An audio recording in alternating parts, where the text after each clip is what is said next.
یونما یو ځل بیا د افغانستان په اړه یو نوی راپور خپور کړی ده. دا چې په دې راپور کې څه لیکلي دي راځئ په همدې ویډیو کې راسره تر پایه وګورئ تر څو تاسو هم له حقیقتونو خبر شئ.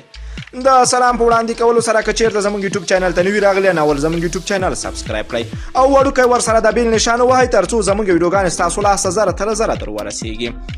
په افغانستان کې د ملګرو ملتونو سیاسي پلاوی دفتر یونما وایي چې د 2000 میلادي کال په لومړۍ 4 میاشتو کې 1293 ملکي وګړو ته مرګ ژوبله وخت ده. د یونما په راپور کې راغلي دي چې له دې ډلې څخه 532 تنه وژل شوي او 280 تنه نور ټپیان دي. یونما وایي تر ټوله زیاته مرګ ژوبله په مارچ میاشت کې رامنځته شوې ده.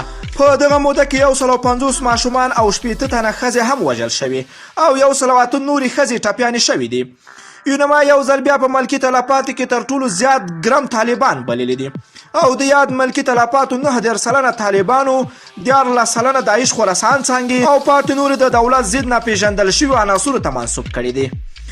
په داسې حال کې چې بهرني ځواکونه عملیات او بمباریو کې تر ټولو زیات ملکي تلفات اړولي خو په راپور کې یوازې د ملکي تلفاتو 21% مسؤلیت پر افغان ځواکونو 8% نړیوال ځواکونو او پاتې نور په ناڅرګنده دولت پلوه ځواکونو اچول شوي ده.